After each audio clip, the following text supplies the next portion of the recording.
Part 4. Aku siap sayang. Nicholas yang merasa gemas pun akhirnya mengusap puncak kepala Naina, meski sebenarnya yang ingin dia elus adalah dua dada sintal itu. Bukan karena berhasrat, hanya penasaran saja bagaimana rasanya, apakah empuk atau kenyal. Tapi ya sudahlah, malam ini dia cukup membayangkannya saja. Ayo tidur, balas Nicholas kemudian, dia akhirnya ikut berbaring juga dan saat itu Naina langsung mendekat untuk memeluk lebih dulu. Selama ini hidup Nicholas sangat hampa, rutinitasnya hanya rumah sakit dan apartemen. Jika Harley tidak bersikuku untuk mengajaknya keluar dia pun tak akan pernah berada di Paradise Club. Tapi sekarang ada Naina, seorang wanita yang seolah sedang melukis di kanvasnya yang kosong. Selamat tidur Honey. Tidak usah ditanya siapa yang bicara seperti itu, pasti Naina, bukan, maksudnya Laura. Balas Nicholas singkat, seraya memejamkan mata dan membalas pelukan wanitanya. Malam pertama ini berakhir dengan damai, tak ada pergulatan yang berarti, hanya tatapan intens. Saat pagi menjelang Nicholas adalah yang bangun lebih dulu, sementara Naina masih tertidur dengan nyenyaknya.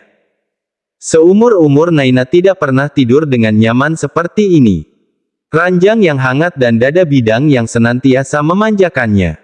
Naina bahkan sampai mendengkur halus, nampak jelas jika dia merasa lelah. Tapi pagi itu Nicholas pun tidak menatap ke arah wajah Naina, masih setia menatap ke arah dada yang makin terbuka. Gaun malam Naina sedikit miring ke kiri, hingga Choco Chips itu nyaris menyembul keluar, area kecoklatan di puncak dada Naina pun bisa dia lihat sedikit. Bayangkan Nick, dada itu pasti sangat nikmat. Batin Nicholas. Membiasakan dirinya untuk terus berpikir mesum. Namun lagi-lagi bayangan percintaan Zendaya dan Marco kembali mengusik ingatannya. Zendaya yang mendesah dan menjerit nikmat saat berada di bawah kuasa Marco. Padahal selama ini Zendaya seperti gadis yang lugu, namun tak menyangka bisa sebinal itu. Nick kemudian bangun dan mengusap wajahnya frustasi. Jika Zendaya terlihat lugu di hadapannya maka Naina tidak, Naina justru sebaliknya. Di hadapan orang lain nampak polos dan di hadapannya begitu liar. Dokter kenapa? Tanya Naina dengan suara yang berat, pergerakan Nicholas membuat Naina terbangun. Dan cukup terkejut saat melihat Dokter Nicholas duduk dengan wajah yang ditekuk. Naina jadi ikut bangun dan menatap sang suami. Meski kedua matanya masih nampak rabun namun dia tetap usahakan untuk menatap intens. Tidak apa-apa Nay, aku akan mandi lebih dulu, jawab Nicholas. Dia hendak turun namun Naina dengan cepat menahan. Katanya ingin saling terbuka, kenapa malah menghindar? Tanya Naina dengan lembut, dia pun kembali menggenggam tangan Dokter Nicholas agar tetap berada di sampingnya. Sepertinya ucapanmu benar, aku hanya akan sembuh jika bisa membuka hati untuk wanita, ucap Nicholas kemudian. Jawaban yang langsung membuat Naina tahu jika Dokter Nicholas pasti punya kisah masa lalu yang buruk dengan mantan kekasihnya. Naina pun seketika ingat pembicaraan beberapa perawat di rumah sakit yang pernah dia dengar, bahwa Dokter Nick pernah gagal menikah. Aku akan mandi dulu, kata Nick, kini dia tetap turun meski tangannya masih digenggam oleh sang istri. Tidak ingin mandi bersamaku, tawar Naina. Dan Nicholas langsung menarik tangannya lalu digendong di depan. Ayo kita mandi bersama, tantang Nicholas dan Naina hanya mampu menelan ludah kasar, gelek. Dok, aku kan cuma bercanda, tidak sungguh-sungguh ingin mandi bersama, ucap Naina yang masih berada di gendongan Dokter Nicholas. Dokter Nicholas yang mulai berjalan menuju kamar mandi. Bercanda? Kenapa harus bercanda? Kenapa tidak sungguhan saja? Nanti kalau aku mau bagaimana? Masa harus pakai tangan, kan ini belum bisa tegak. Astaga. Nick sampai kehabisan kata-kata saat bicara dengan Laura. Akhirnya dia hanya terkekeh sendiri. Tiba di pintu kamar mandi, tangan Naina pun terulur untuk membuka pintu tersebut. Nicholas mendudukkan Naina di meja wastafel. Punggung Naina terpatul sempurna di dalam cermin. Semalaman aku sudah membayangkannya, jadi sekarang biarkan aku menyentuhnya, kata Nicholas. Naina langsung tahu kemana arah pembicaraan itu, pasti tentang kedua buah dadanya. Tapi bajuku jangan dicopot ya. Cukup dipegang. Nicholas mengangguk kecil, pertama-tama kedua tangannya berada di pinggang Naina yang ramping, kemudian salah satunya naik dan membelai lembut dada itu. Naina yang normal langsung beraksi, menggeliat kecil dan menggigit bibir bawahnya. Melihat reaksi Naina tersebut, tubuh Nicholas sedikit berdesir. Namun tak cukup membuat senjatanya jadi hidup. Lenguh Naina tanpa sadar, lolos begitu saja saat Dr. Nicholas mulai meremas. Saat inti tubuhnya mulai bereaksi, Naina dengan segera menahan tangan sang suami. Sudah ya? Tanya Naina dengan nafas yang terasa berat. Lagi-lagi Nicholas hanya mengangguk, lalu memeluk Naina dengan lembut. Kerja bagus, kata Nick, sebab Naina begitu memahami penyakitnya. Tidak begitu menggebu Nakun melakukan secara perlahan seperti ini. Nick bahkan tanpa sadar mencium pundak Naina yang terbuka, ciuman singkat yang seolah penuh dengan kasih sayang. Sampai Naina pun tersenyum dibuatnya. Pagi ini mereka tidak mandi bersama, hanya mengosok gigi saja dilakukan bersamaan. Selebihnya Nicholas memberi waktu Naina untuk mandi lebih dulu. Dan di saat Nicholas yang mengguyur tubuhnya, Naina pun mulai berkutat di dapur. Di apartemen ini Naina tidak akan pernah memakai bra. Biar saja dadanya jadi pemandangan yang selalu dilihat setiap hari oleh sang suami. Pagi ini saja Naina menggunakan gaun harian berwarna putih susu, makin sempurna saat melekat di tubuhnya yang seksi. Jam 8 tepat mereka telah duduk di meja makan dan sarapan bersama.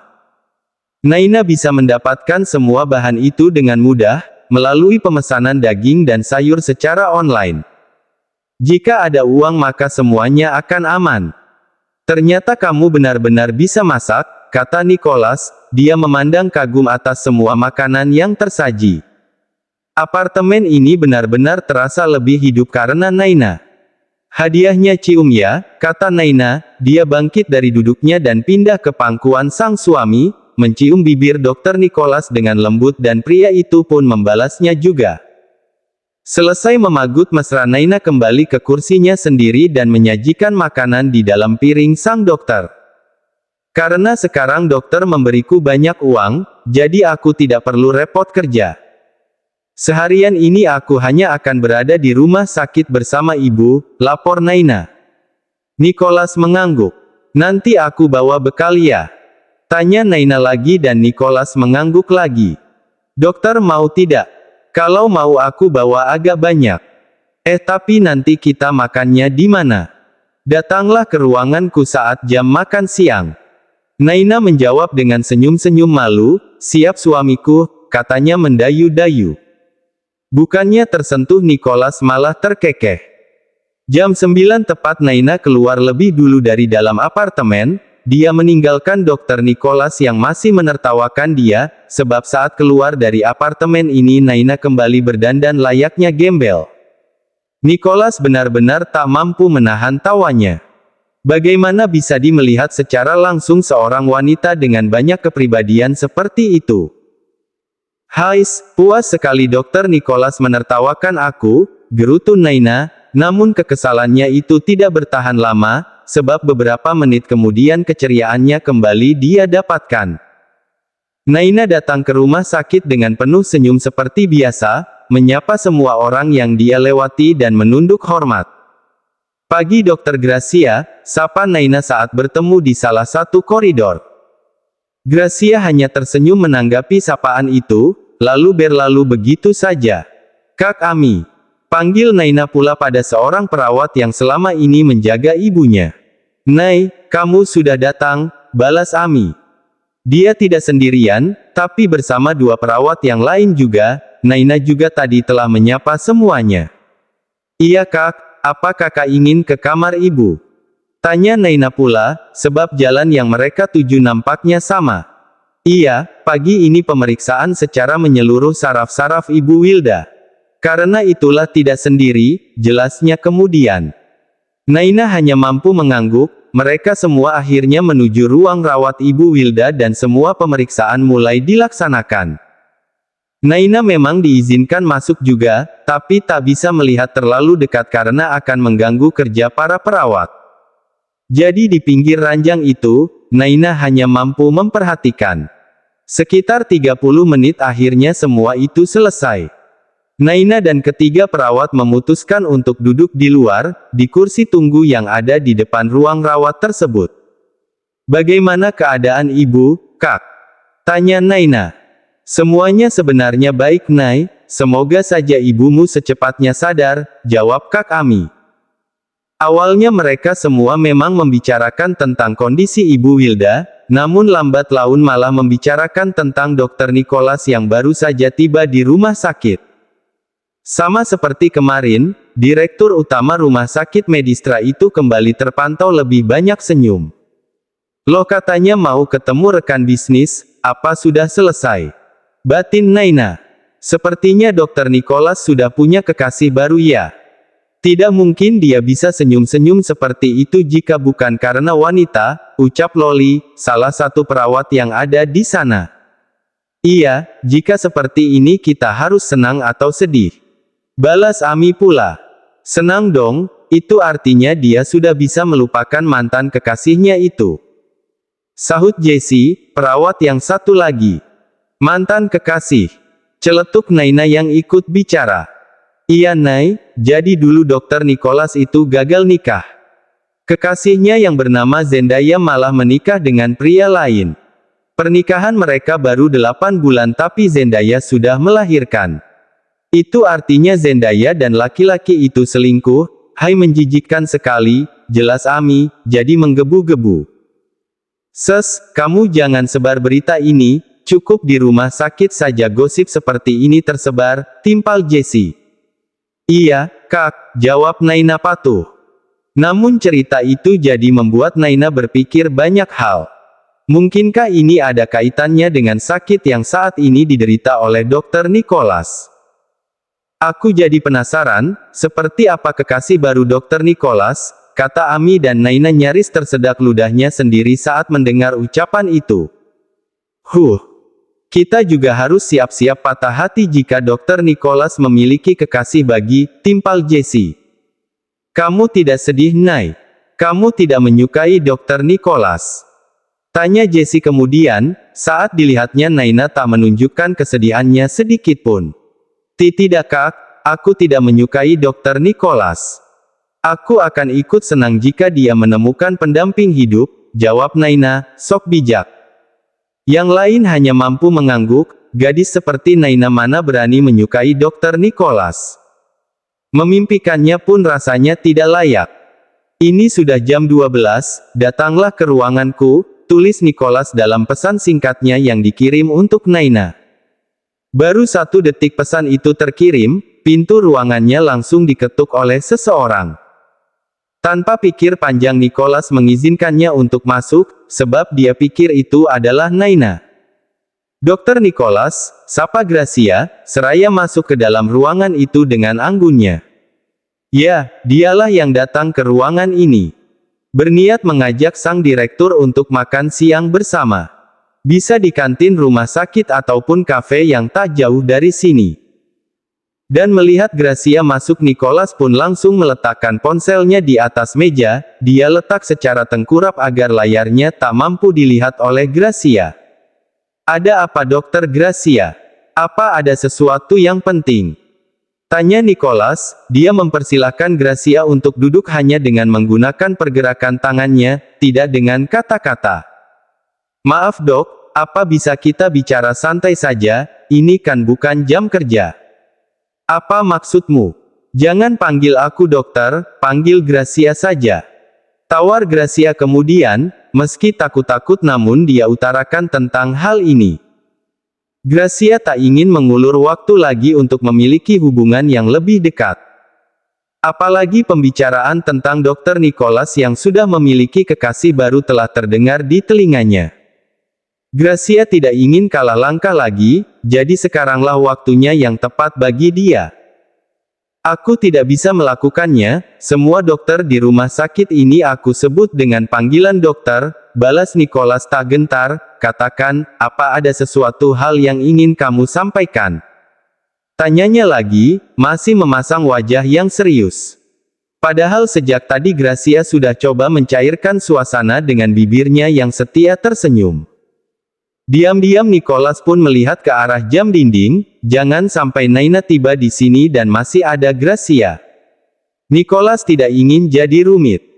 Maaf dok, aku bicara seperti ini karena sering mendengar dokter memanggil Dr. Hurley hanya dengan namanya saja, balas Gracia kemudian. Kita dari universitas yang sama, kupikir bisa lebih dekat selain rekan kerja, timpalnya pula. Jadi itu yang ingin kamu sampaikan. Baiklah, aku akan memanggil namamu jika di luar rumah sakit, balas Nicholas yang tak ingin ada basa-basi lagi. Dan mendengar persetujuan itu kedua mata Gracia seketika berbinar merasa bahagia. Dia tahu akan seperti ini hasilnya. Terima kasih dok, jika di luar rumah sakit aku juga akan memanggil dokter dengan sebutan Kak. Sama saat di kampus dulu, kata Gracia kemudian, suaranya memang terdengar angin dan berwibawa, namun sungguh semua usahanya tidak mampu menarik perhatian pria berwajah datar itu. Nicholas yang masih cemas sendiri jika tiba-tiba Naina datang. Masih ada hal yang ingin aku kerjakan, bisakah kamu keluar sekarang? Ucap Nicholas. Dokter tidak ingin makan siang. Sebenarnya aku datang karena ingin mengajak untuk makan siang bersama, jika tidak nyaman berdua, kita bisa ajak Dr. Hurley juga, jawab Gracia panjang lebar. Dan Nicholas menjawabnya dengan singkat, tidak. Baiklah, balas Gracia dengan kecewa, dia bahkan mengulung bibirnya sendiri seolah kembali menelan semua kata yang sudah terlontar. Ajakan panjang lebar yang jadinya sia-sia.